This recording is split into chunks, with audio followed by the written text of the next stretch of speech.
आज आपण करणार आहोत सांबार आणि मिक्स डाळीची आप्पे रेसिपी।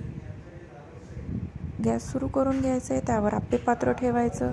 आप्पे पात्रामध्ये थोडं तेल टाकून घ्यायचं। नॉनस्टिकचं आप्पे पात्र आहे, आप्पे चिटकणार नाही, पण तरीसुद्धा थोडं तेल टाकून घ्यायचं।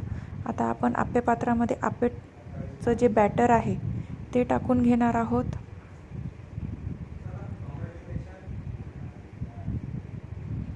बॅटर हे आपण टाकून घेतलेलं आहे।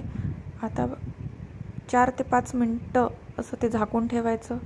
त्यानंतर आपण बघूया आपले आप्पे कसे झाले, शिजले की नाही। आप्पे छान शिजलेले आहे, छान असा कलर आलेला आहे, सोनेरी। ते परतून घ्यायचे।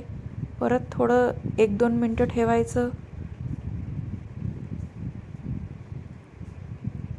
आता गॅस बंद करून आपण ते प्लेटमध्ये काढून घेऊयात आणि छान असे आप्पे आपले झालेले आहे। सांबारासोबत आपण आता ते एन्जॉय करूया, आप्पे सांबार।